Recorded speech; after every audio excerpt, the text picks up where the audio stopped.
Riverside Nashville's Impact the City presents Season 2 of Safe Space, the Dreamer series. What does it take to have the freedom to dream and the audacity of hope to believe it can come true? This season, our guests will give us real, raw, and authentic stories of their journeys to accomplishing their dreams, another reminder that our trials are just as instrumental as our triumphs. And now your host, Minister Damaris Miller. Good evening, Safe Space, and welcome to another episode. I'm so excited that you decided to spend another night with us. Listen, guys, I can't believe we made it to 2021.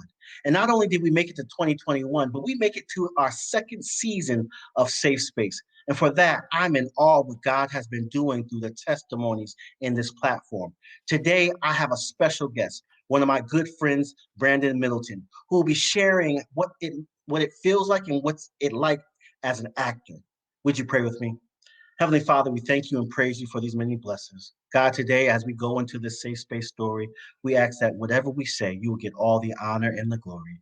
In your name we pray. Amen. Amen. Man. Everybody, I want to welcome to the safe space stage, Brandon Milton. How you doing, buddy? How you doing, man?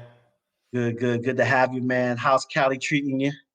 It's okay. I mean, coronavirus, but other than that, it's locked me in the house, can't get a haircut. So, but other Yeah. than that, hey, look, I'm blessed. We're into 2021, so I'm doing okay, man. That's good, Doc. Man, I appreciate you taking some time out of your busy day to spend some Thanks for time having here me. on the Safe Space. Everyone knows we start each Safe Space off with an icebreaker, but this season we're going to switch things up. Last season we did this icebreaker called "One Has to Go." This Safe Space season we're going to do "Would You Rather." And so my first question for you would you rather be the funniest in the room or the most intelligent in the room, and why?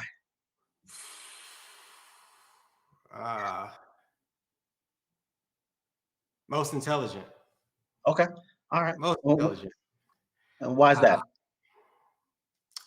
I feel like while my intelligence may not make me popular, I probably could figure out a way to be popular. I probably could win those people onto my side with my intelligence.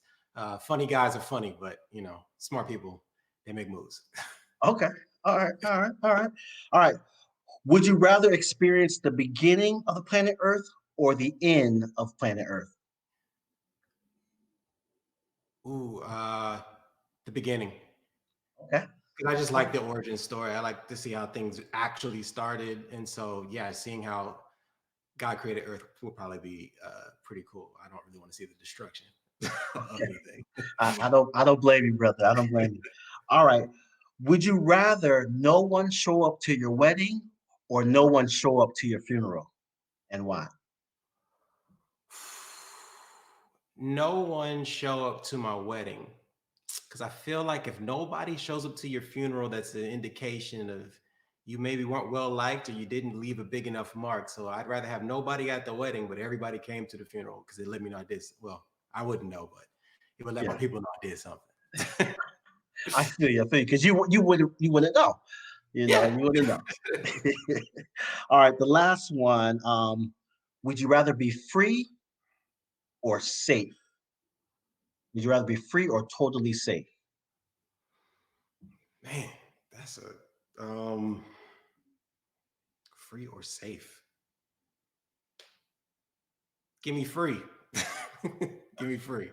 Um, the freedom to choose and do as I want. Uh, you know, make my safety my responsibility, I guess, in that situation. So yeah, give me free. I like that. I like that. Well, brother, I appreciate you taking some time to jump into this icebreaker. Now it's time for you to share your safe space story. Okay. So my safe space story begins in Nashville, Tennessee. Um, my parents are Ben and Barbara, Riverside SDA, and yeah, I mean it's a pretty average story. Grew up Mount Juliet, Tennessee, into sports. Very supportive parents. Got a little younger brother. He's bigger than me, but my younger brother. Typical childhood, and that's sort of where it all starts. Are you wanting me to start for the acting, or just like where my life began? Where your life begin as you transition into your acting career?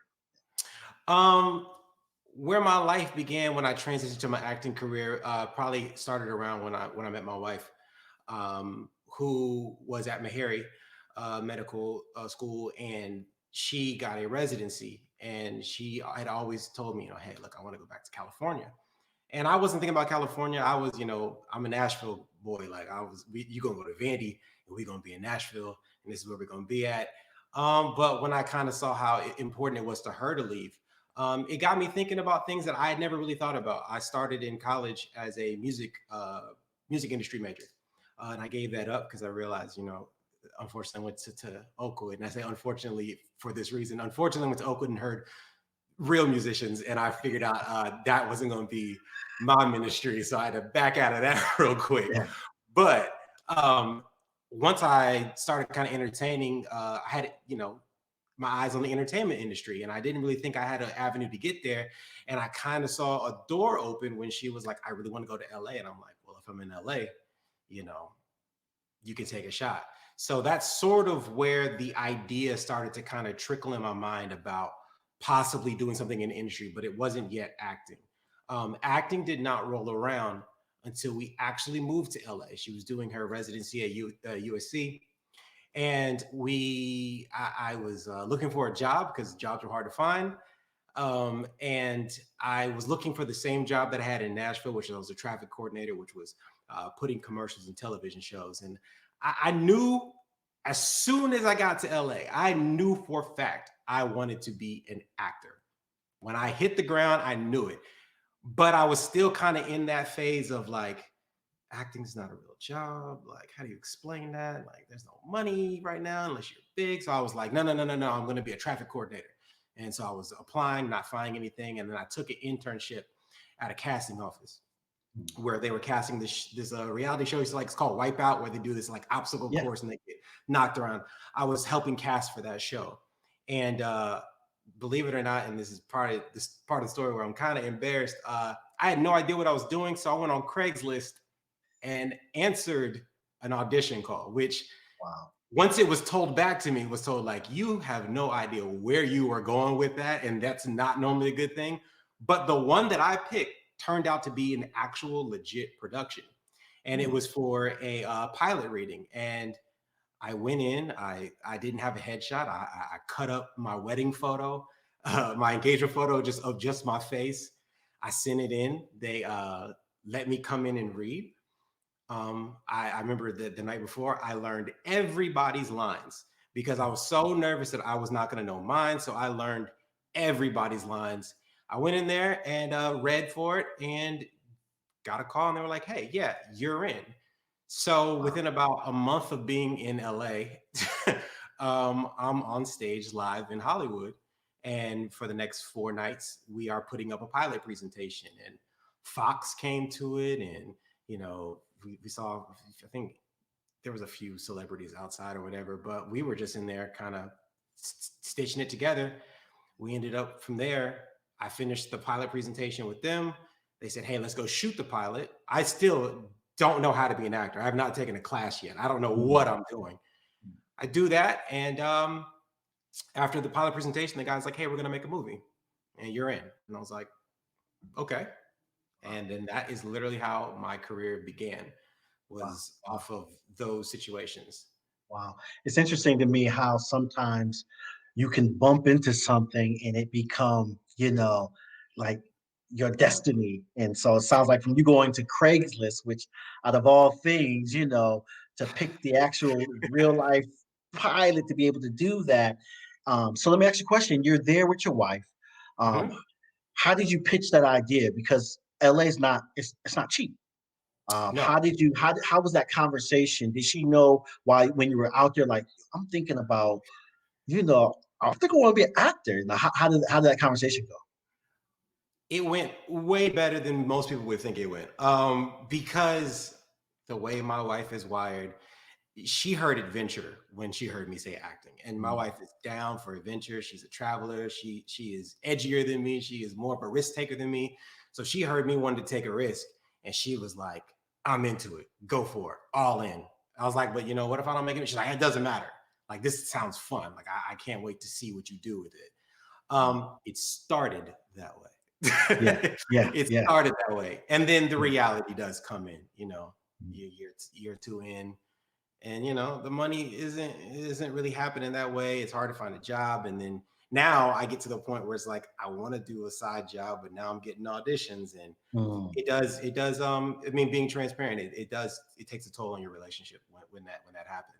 Yeah, yeah. it- you What about for your mentors, man? How did that transition for you? Like, as a man, you want to provide. As a man, we see this picture of go bring home the bacon and I'm nine yeah. to five. And now it's like that's kind of not where you're moving to.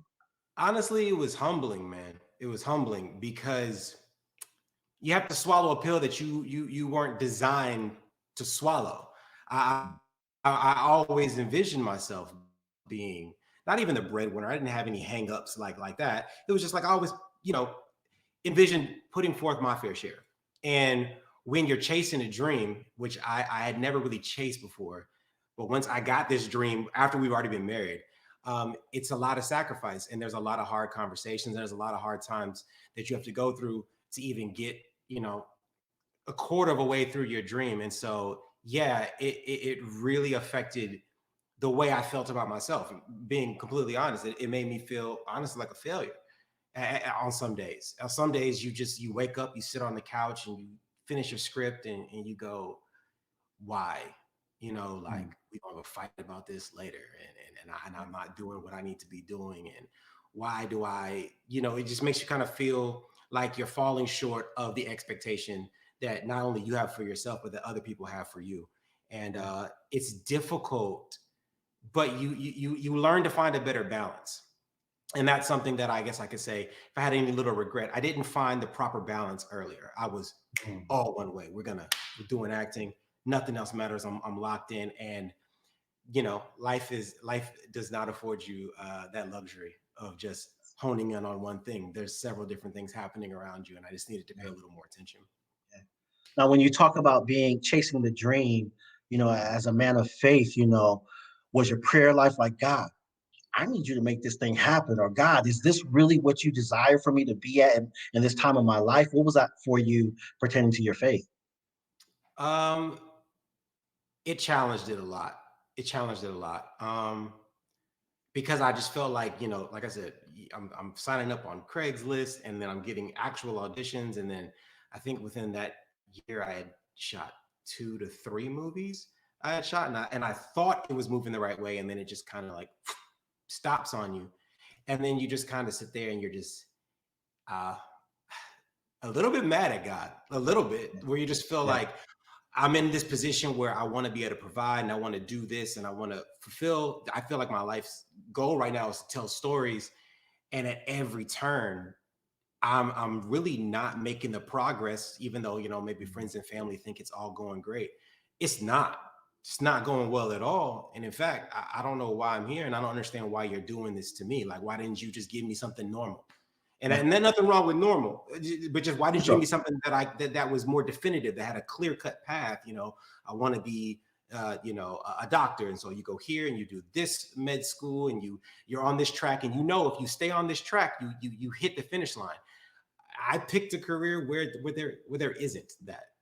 It's nebulous. It's out in the open, and so there is no one way to get there. You're creating your way, and Mm. when that way is fraught with several obstacles, not to mention, like you said, just being a person of faith, you're already in the industry that doesn't really recognize that and doesn't really want to account for that. You're already having a conflict where you can't do certain things. So yeah, Yeah. it tested my faith a lot, but it was also very something that helped me grow in my faith. Not only did Mm. it test it and bring me to a point where I was like, I'm not going to church. You know what I'm saying? Like, Mm. I'm not worried about the Sabbath right now, because I went through a Right. phase of that. Yeah. It's still going. I went through that, but it also brought me closer to knowing actually who God is to me. For sure. Like when it became about my relationship, it made me have a personal relationship. Yeah. Yeah. Often I talk to a lot of people and I say there's a difference between a relationship with God and a religion with God, and I Yeah, think God desires for us to have a relationship, and your relationship is your relationship. I yeah, can't tell you, what your relationship's like with God and what He's telling you. And I often have that conversation where I tell people there's a difference, between religion and relationship. And I just yeah, believe God's desire for us is to have a relationship. And so, yeah. speaking of faith, in the church world, when I think of Hollywood and I think of acting and drama. I see things on television where I'm like, how can they have that scene and be married? Like, or in a prevalent time, in the times that we're in now, where it's nothing to see two of the same sex kissing. How what's do you have any like all right, there's some things I just can't do because I got to keep my family together, or there's some things I'm just not going to do because my faith, my relationship with God, I just can't do that. Or are you of the mindset this is drama? This is acting. Talk to me. So, good question.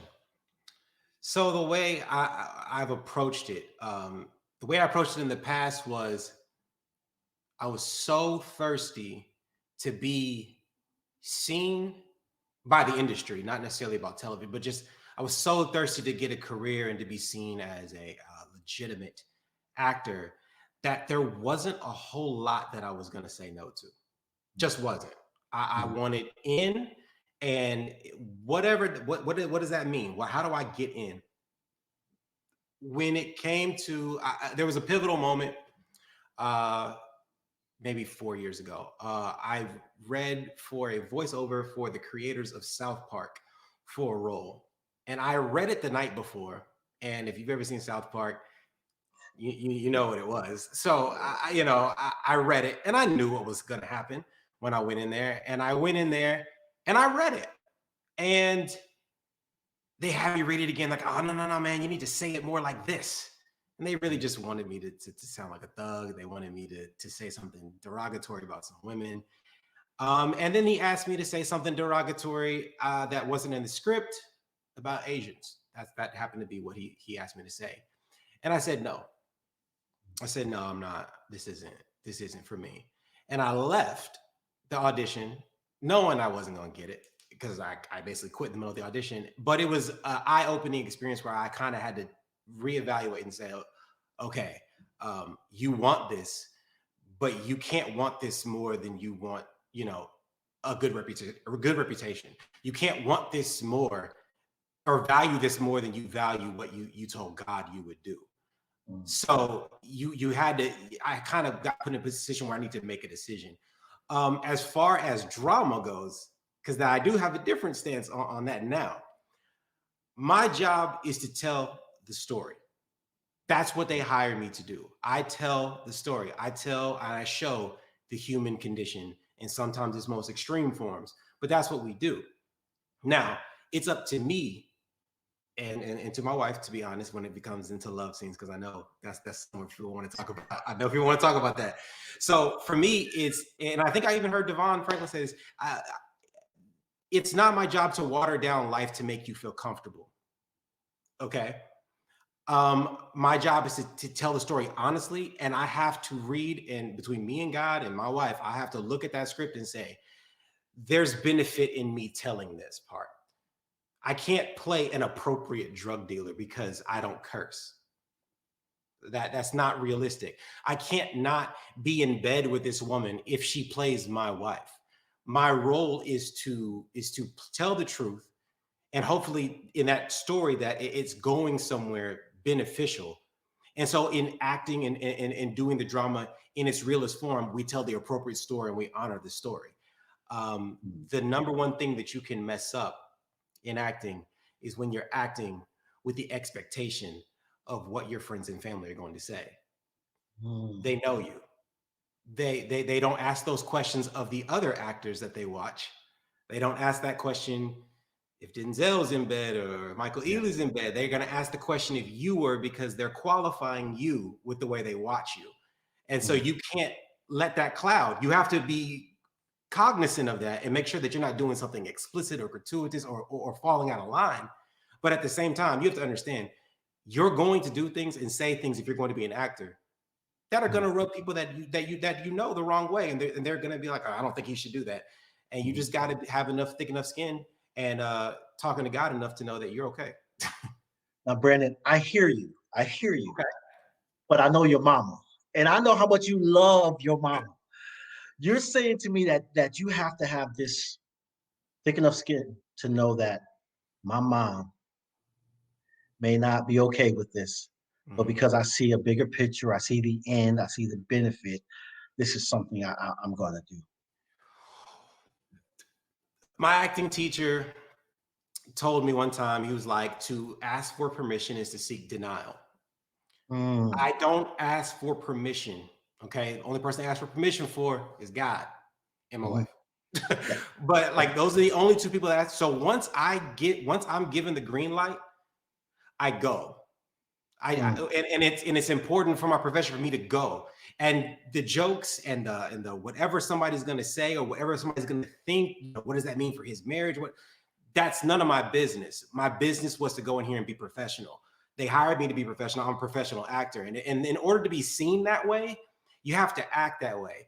If I do everything based on what my boys in the group they're going to say, there's not a role I can take. If I'm going to do everything based on what, Barbara's going to say, I can only do roles where I'm the best friend and I smile. And that's not the totality of my acting. So it requires you to just say, hey, look, I'm going to make this decision and I'm going to trust that my family knows that I'm okay. And if I fall out of step, I can acknowledge that. My dad told me there was a scene I did, and I think I used the F-bomb a few times or whatever. And he said, you know what? You did well because I didn't recognize who you were. I didn't recognize that anger. I didn't recognize that in you. And I was like, yeah, I know, the cursing is a problem. He was like, do I want you to curse? No. But I understand that you want to use your platform eventually. I know you want to do something more with this. And you have to be willing to make a mistake to gain something sometimes. And so it was like, you'll find it. If you do something that you shouldn't have done on television, I fully believe that you would be like, man, I regret that. That's something I wouldn't have done. But he's like, I also know that in order to make progress, sometimes you got to be willing to make a mistake and be willing to come back and say, I'm sorry, or come back and say, hey, that wasn't okay. And so once I heard him kind of say that, I was like, cool. I've got, not that he gave me permission, but in my mind, I was like, yeah, you go for it. And if you make a mistake, you say, hey, look, I had a misstep, but that's not the end. But you can't come in scared. You got to come in confident. And then, so let me ask you this. Go ahead. Sorry about that. No, you good. The next question. How long have you been in the game? How long have you been in this field?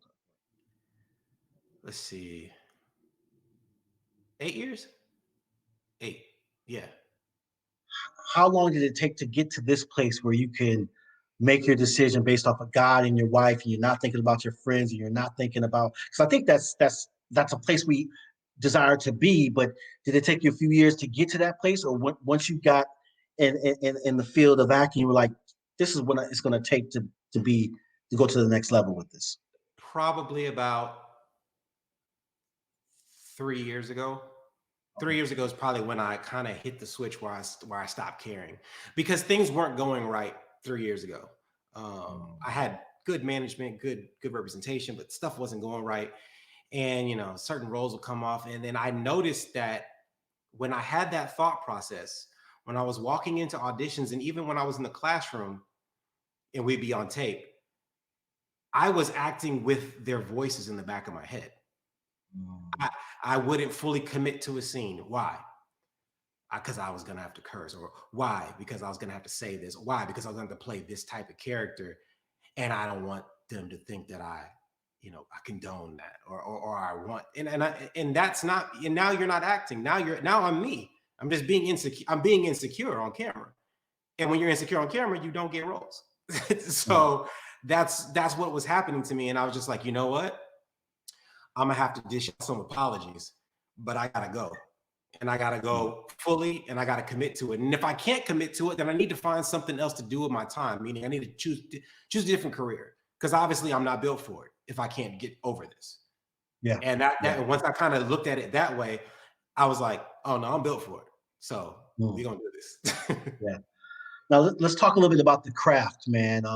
Did you take classes, or did you just got drama in your blood? Like, were you in the drama team as a kid? Were you had all types of acts at home, and like I know it's you and your brother. I know you had a lot of fun. Could you just turn into different characters as a kid, or did it take some time to, to grow into this actor that you are?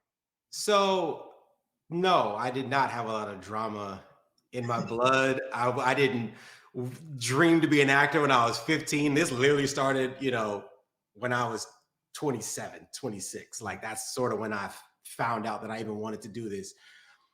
So the first few films that I've been in, and maybe even stuff I'm in today, I had to look at myself on camera after the first 3 films. And I finally watched myself, and I had this horrific moment where I was like, oh, I'm not good. I'm not good at acting, even though I'm booking movies. I don't know what I'm doing. So I took 2 years off of screen, and I went and trained with a teacher for 2 years. And I said, I'm not, and I told my wife, I was like, hey, I'm not going back on camera till I can do better. Quickly, I had to abandon that about 2 years in, because there's no money coming in. So eventually to do it. But basically, the craft for me is the thing that actually makes me want to do this. I enjoy storytelling. I enjoy storytelling that can be captivating, that can bring people in. I enjoy the fact that I always feel a little insecure with a role. I always feel like I'm almost like, a pretender. Like, do they know that they're talking to me and not, an act? Because it kicks my butt and it makes me work hard. And so the most fun I have in acting, honestly, I can go through 3 and 4 months of my teacher just doing nothing but criticizing me, honestly, telling me, no, that's not good. No, that's not that. And then eventually there's this breakthrough moment where you're like, oh, I understand what he's saying. And then you get better. And then it's proven in, your auditions and your bookings. And you're like, I figured out, I've moved to the next level. I figured out how to be this kind of actor. The craft is literally the only thing that really matters to me about acting. The rest of it's just, it's nice to be on television, but it's even better to tell that story, Yeah, I like that. So hearing criticism, I can understand that from your coach, but how does it feel when you want a role, you memorize, you do all the things, you go, and I guess I don't know, you go and act in front of the people. I don't even know what they're called, and they say no, nah, not you. We're good. casting. Yeah. Casting. How does that how does that play on your mentals, man? Like, are you like at a point where you're okay with no's, or is it still like, you know? The no is the most common thing that happens to an actor. Mm, So all no's are not built the same. right. Most of them, 95% of them, it doesn't bother me. On to the next one. If they say no, that's a part of the game. Mm, There are particular ones, bigger productions, bigger projects, and it's typically the deeper you get into it. If I go into an audition, per se, and it's the first initial read, and I don't hear anything, my agents don't hear anything, I don't get too upset about that. It doesn't bother me. But some things, especially this is something actually talking to me in a present state, because these are things that are happening to me now.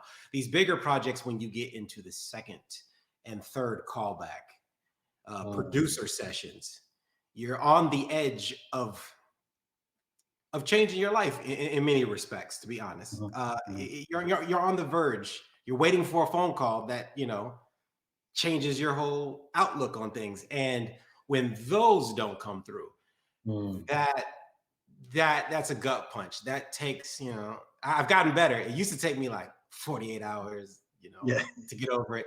I've shortened that time period to 24, sometimes 12, depending on what it is.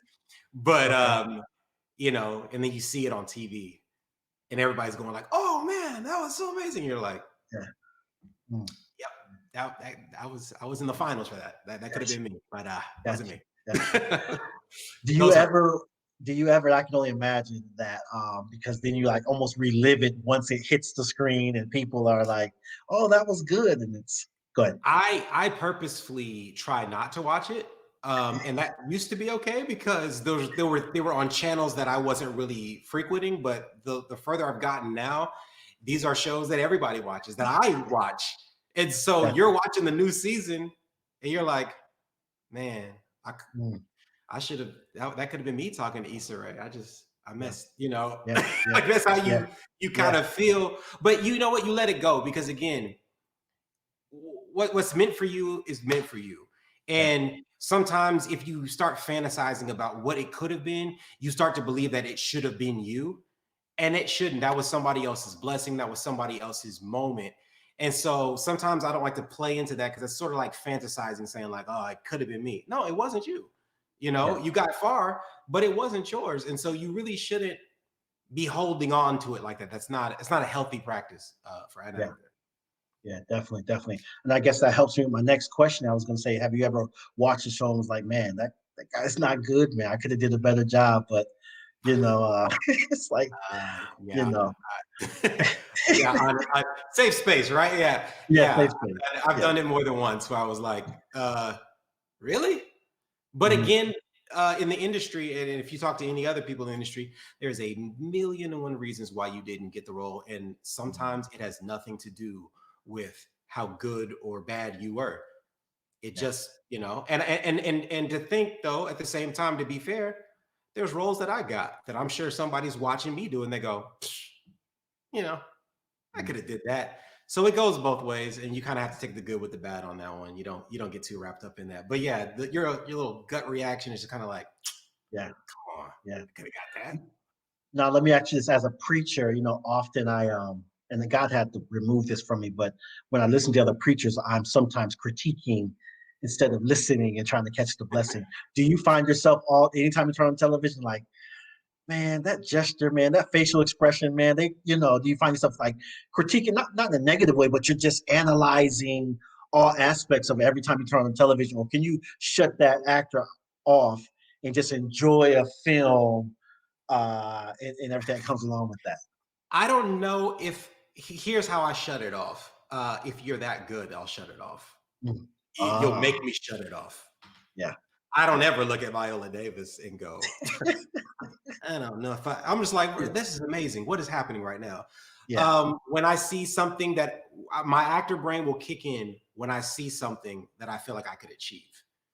And if I Mm, see that, then I think immediately, okay, I could achieve that. And then if I'm seeing you look like me, I'm like, wait a minute, why didn't I get that audition? My man, mm, where's my agent? Why didn't I? yeah, You know, but for the most part, I try not to be too critical of actors because the process in making a production, there's so many other people responsible for the way things look. And so if an actor says a line funny, believe me, you know, they might have said it different 10 other times. And the director mm, said, I want you to say it just like this. And mm, they say it just like that. And at the end of the day, you're a creator, but you're paid to execute. And sometimes they want you to execute it a particular way and they want you to say it a certain way. So I try not to judge anybody, you know, their acting. I just kind of go, I wonder why that happened. That's yeah, normally what I say. Is I kind of wonder why that happened. But I try not to do that when I'm with other people. My wife for has sure, informed me that for sure. when we're watching TV, she'd like to be an audience member and not be getting Yeah, an education on why that yeah, scene didn't quite work and why yeah. he sourced off that object right. So I was like, yeah, I need to tone that down a little bit. Gotcha. So, Brandon, what's your dream role? Like, what's the dream role? Is it acting? Is it drama? Is it a suspense movie? Is it a series? Like, what's your dream role? My dream role, I don't know if I have one to be honest. I Mm, just want to play a character, especially as a black man. I just want to play a character that isn't a stereotype. And I want that character to reflect me. Um, a lot of times in Hollywood, it's like, especially right now, it's a lot of characters that depict the trauma that Black people go through, or something that we had to overcome because of the color of our skin. And those movies and roles are vitally important, and those stories need to continue to be told. And I'll always advocate for that. But we got to advocate for the fact that, like, let's just us being us, like us being normal, Mm. like us just being a human being as well, because I think that's also important to show. I don't think we need to show trauma all the time. We need to show trauma, history, and truth, and then also who we are, when we're not in those moments, or when we don't feel like that, like in our households, in our families, in our fun, in our profession, in our, playing Black doctors, playing Black lawyers, playing Black screenwriters, playing whoever, just, I think there's a diversity, and I'm speaking this only from a Black male's perspective. There's a diversity of characters that I feel that Black men are not being portrayed in. And so one of those, honestly, would help me. As an actor, I couldn't tell you I want to be a doctor or I want to be a lawyer. I like jumping in everybody's shoes. So Gotcha. any of Gotcha. them. Gotcha. So, if you could share a set with any actor or actress right now, who would that be and why? Viola Davis. I just, there's in my mind, acting, she is the epitome of acting. She is the best actor on the planet to me right now, actress. And there's a trick to acting of being able to turn it on and turn it off. Some of these other guys, and it's not a criticism of them, they're great, but some of these people live this way through the entire role. They live that way for 4 or 5 months, and they Mm. become these people. And I think the art of acting is being able to turn it on and turn it off. If I'm living it, am I really acting anymore? It's an art form. I have to be able to do it and then be normal again. I have to do it and then maintain a healthy relationship with my wife. I have to do it when they say action, and I have to stop doing it when they say cut. And for me, for my money, that is somebody that I could just sit and just let her talk and tell me how things go. Yeah, yeah, yeah. So, what's a day like on the set? Is it you start at 12 or is it early mornings? Like for the last movie, I think watched you on Instagram for so you were a police officer or something like that. Uh, Oh, harbor, yeah, yeah, the harbor but patrolman. yeah, and I love that. I watched the reel like a few times. Like, what's a day like on the set, man? Or let's uh, do it particularly for that scene or that set. okay. Oh, perfect. So that particular program, that was 5 days. The morning started around for me like 4:30 a.m. Drive down to like Long Beach, the pier area. Um, you get there. Now it's COVID tests, so we do COVID tests before we do any of that. Um, you sit around, you grab a coffee, you grab breakfast. Catering on set, by the way, is fantastic. You get whatever you want sent to your trailer. It is fantastic. So that's a danger of eating way too much there. But yeah, you sit and wait. You sit and wait.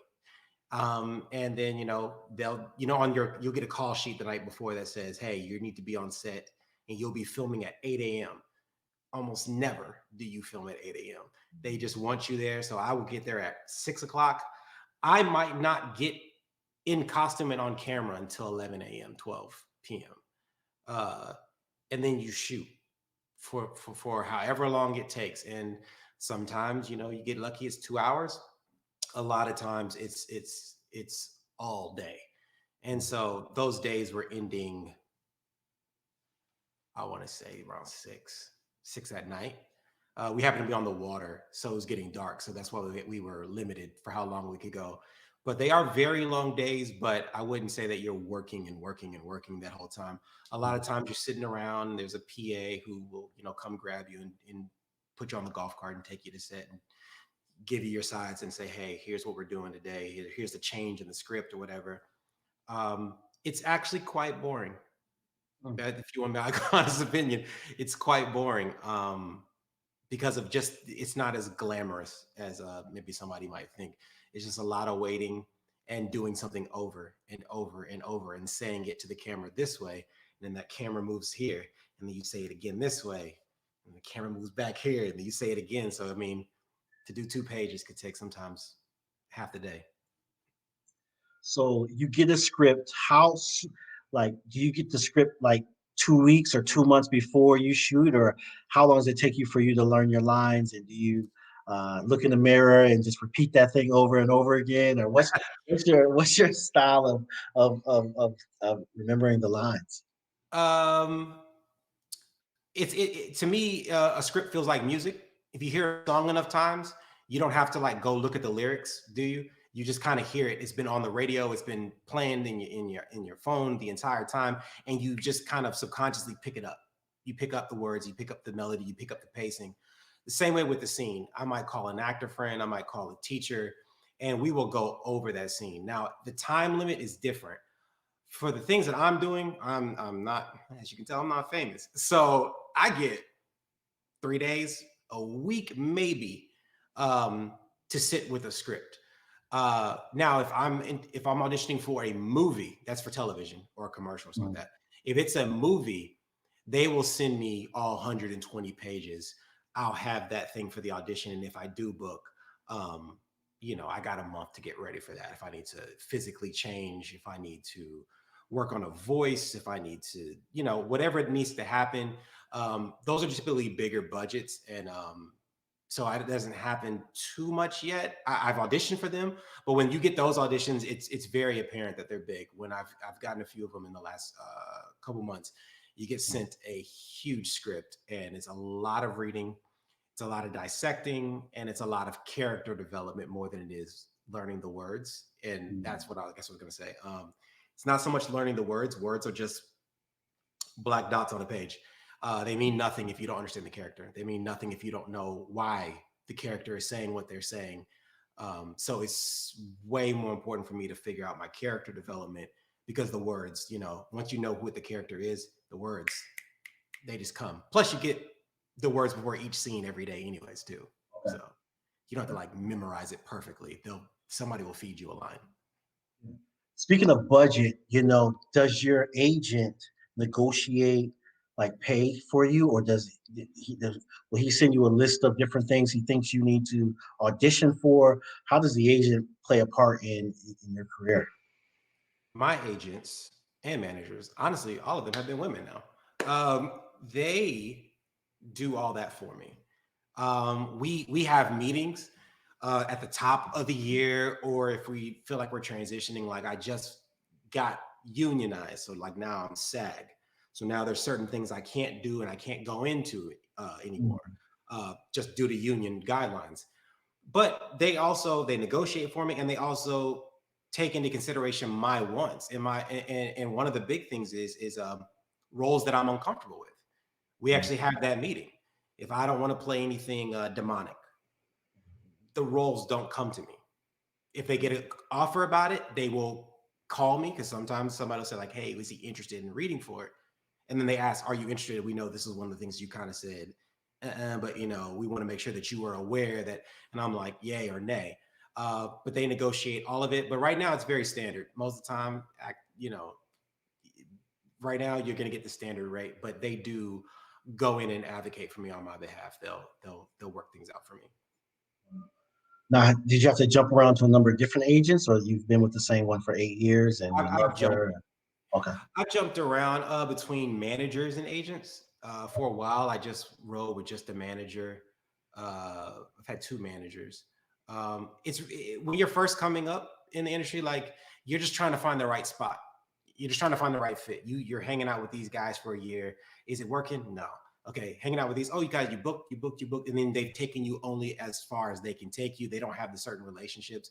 It's the biggest thing about an agent is not who they work for, but the relationships they have within the industry.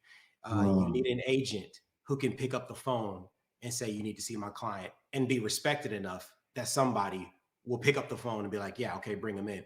Because I've had agents before who were great, had a great, agency, boutique agency, and they couldn't get me in the door. And then I've had people who were literally working, you know, out of their house. They were just good managers, had relationships, and can make a phone call and get me seen at CBS the next day. It's more important that somebody believes in you enough to pick up the phone and call than, having an agent. You just need somebody who knows that casting, who knows that director, who says, hey, I got a guy or I got a girl, hey, see him. That's the biggest thing about representation in LA or New York, I would imagine. Makes sense. So, far as seasons, is this it? Is this what you see yourself doing for the next 20, 30 years? Is this 3 to 5? Do you have like a short-term goal? Like I need to reach this type of films by this time, and if not, then I need to look at something else? Or do you feel like I'm in this for the long haul? So I always have goals, but I've kind of learned that sometimes you don't want to box yourself in, and like I said, learning how to like focus on a couple of different things at a time and be open to adjusting. You got to be able to adjust when things happen. Like coronavirus hit, and there were no more auditions. So what were you going to do now? We adjusted. We went to a YouTube channel and did something different. You have to be willing to adjust. But this is what I want to do for at least the next 10 years. I want to do this. I do want to hit a certain level of film and television. But I want to transition that. I think I'll always be involved in film and television, period. I don't think that I'll always be in front of the camera. In fact, I know I won't be in front of the camera because you get old enough to a point where they don't want you in front of the camera anymore. But I will. I was having this conversation with another actor buddy of mine, and I was telling him, this has to be for something. This isn't just to be cool and have, oh, did you see me? Did you likes on Instagram? That's not what this is for. This is a platform. I have a strong desire to be into politics at some point in time. And I would love to have a position and a platform, as we've seen. Having a position and a platform gets you a long ways, even when you don't know what you're doing. I would love to know what I'm doing first, but then have a platform where I can actually advocate and do something with all of this. If I happen to have attention of whoever I have, I want to be able to do something with that and make an impact. Because if this is all just to be, cool and look, it's fun and flashy and money, then this was really all for nothing. In terms of like, you want to be able to serve, and a lot of times that was the problem that I had with the industry. I'm like, well, how do I use this to serve? I'm not a doctor, I'm not a teacher, I'm not this. I'm like, what? And it's just like, you can also help people through telling stories, but the way society is set up, your athletes, your actors, your musicians are a little bit more glorified, and they have a platform. And when you have that microphone, you can do something with that. You don't have to let that just fall flat. You can do something and use that for a positive change. So eventually I would like to use it politically. I would like to use it as, in charity and advocating for others. That's awesome. That's awesome. I wasn't expecting that answer. You aren't expecting me to say politics? Didn't see that one coming. I actually signed up, when I was auditioning, I signed up to be a campaign aide for the local mayor, mayoral elections in LA. Because I really mean, like, I really did want to become, a part of that system. I just felt like, after we saw what happened in 2016, I was like, no, we can't be on the sidelines. We can't wait. So I was like, I'm in. I want to be a part of the brain trust that figures this next thing out. Now, what would you tell yourself if you can go back 8 years from now? I think you said you've been in the game for 8 years. What advice would you give yourself, going into this thing? Relax. Stop pressing so hard. Stop worrying about all the things that are out of your control. Focus on doing what you came here to do. Focus on getting better at the craft. And, you hold a little bit of resentment if you don't get this and getting so discouraged. It's a long race. It's a long race. Things get better, and just take everything in stride and enjoy the journey more. Like embrace it all. If you're gonna do it, embrace it all, and have fun through it. Yeah, I love that. I love that. Last couple final questions. What advice would you give to family members or friends who have loved ones in the industry? Because I think about a couple months ago, I sent you something with like all the stupid questions that friends and family ask their family who are in the actors or actresses. Like, what advice would you give to them, to a friend or family who has a friend or family member in the industry? If you have a plan B, you should do that. This industry, you need to be tough, and I don't like to make it more than what it is. All the jobs, anything that you want to be good at, no matter what the profession is, you got to commit to it. But like this comes with a special blend of testing your self-esteem and your self-worth, because things that people reject you on, say you didn't get a good grade in the test, or you didn't pass something for school, that's a test. You can learn that and figure that out. When they don't like something about you here, it's about you. I don't like the way his face is. I don't like his Yeah. hairstyle. He's too tall. I don't like the way his voice sounds. It's personal. It is about you. It's not personal, but it is personal. Mm. So have a very thick skin. Be willing to work at the craft, not at being popular, not at being cute, because you can be cute and book a few roles. Work at being good at the craft that gives you a career. You can have a job for a few years, or you can have a career. It's your choice. You just got to really work at it. So I'm working at trying to have a career. But I would say it's a very fun career.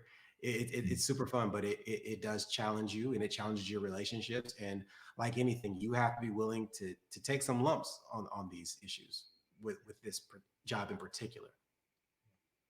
In closing, how much does your relationship with your wife help your success in this field?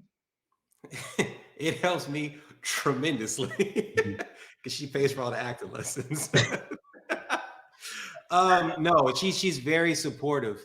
Um, many God puts you with the right person, Mm. um, because, and that's not to say any woman who would look differently on it is bad. That's not what I'm saying. It's just that God puts you with the person who's uniquely equipped to handle what's going to happen in your life and to be there. And I couldn't have a better wife for this. I couldn't have found a better person to just sit up and say one day, "Hey, remember how I wanted to be a lawyer? I don't. I want to be an actor." And her go, "Okay, I support it. Let's do Yeah. it for a couple years." You don't find that. You can't just make that up. That's just God saying, like, you need to be here. Trust me, she's the only one that can really deal with this. And so yeah, her support is the complete reason why I'm Mhm. here. Without her, I probably turn back into my old self and get, more pragmatic and logical and go like, Hollywood, why am I doing that? Somebody sitting there going, go, go, go, makes you kind of be like, all right, cool. Yeah, I can do it. Do Yeah, this. let's go for Yeah. it. Yeah.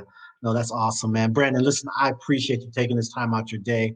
I appreciate you sharing your intimate details and being vulnerable about what it's like to be an actor. I appreciate you sharing your faith, the wisdom, the nuggets through all this. I pray blessings upon everything you do and touch. I pray that you get the role of your desire. I pray that you get the opportunity to work with the actor, the actress that you desire, man. I believe that your testimony is going to be a testimony that helps somebody that will allow somebody to push on when they see their roadblocks. No's are not personal. You said no's are pretty frequent in the industry, and I think no's are pretty frequent in life. And I believe that True. God, through His divine power, girds us up, gives us the strength to be able to keep on keeping on. He never said the road will be easy. He never said things are just going to work out total according to what you desire them to be. There will be some bumps in the road, but I praise God that He'll never leave us nor forsake us. And so, dude, I thank you. I really appreciate you taking the time to share. And last but not least, is there anything upcoming that we can keep our eye out for you, or something that just happened that we can say, go back and take a look at and watch? We can see some of your craft. Um, yeah, I got right now there's a podcast currently out called Daughters of DC. It's for young teenagers. It's about black upper class family who is our mother is the first black speaker of the house. And it's about computer coding and stuff like that. That's on iHeartRadio, wherever you guys get podcasts. And in the summertime, I'll be on TNT on Animal Kingdom. That's where you saw me in that Okay. Uh, Patrol Harbor, yeah. my character Yeah. Vasily. Yeah, he'll Yeah. be in there for a little bit, not the whole season, just the season finale actually on Awesome. Animal Kingdom. I'll be there. Awesome. And then you were just on a couple Christmas specials as well. Yeah, We got. I did a Lifetime Christmas movie, and that came out. I don't know where you can find that now. It might still be on the Lifetime thing. I don't know how they do with the Christmas movies, whether those go away. But yeah, I've got a few other things, but can't talk about them quite Gotcha. yet in the end. But Yeah, we'll see. yeah. But hopefully, yeah, hopefully there'll be a lot of things coming this next coming. Awesome. And I want to thank you for letting me come here and talk, because I'll be honest with you, man. It's something that needs to happen more. It's something that we might talk about in a therapy session or whatever. But this is actually healthy and cathartic to be able just to express with people back home that maybe I don't talk to as much, and just, telling your story and being able to share it. You have a really cool thing here, and I appreciate it, man. Thank you, man. Blessings on you, man. And last but not least, on the last Christmas special, you played a pastor, and I felt like that was. I said, Lord, are you trying to tell him something, Lord? Lord, what you trying to tell him, man? Speak, Nah, Lord. he was trying to tell me to go get that check and then go sit back down. I know. Oh man, dude, blessings on you. Let's close with a word of prayer, if you don't mind. Heavenly Father, God, we are so grateful. We realize that we would have nothing and be nothing if it weren't for you. God, today I pray special blessings over my friend Brandon. God, you know his heart, you know his mind, you know his desires, you know his aspirations, you know his challenges, you know his downfalls. God, we realize that you have called and equipped him for a time like this to show a light in a place that may be kind of dark.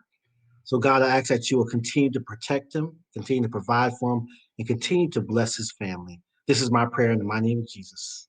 Amen. Amen.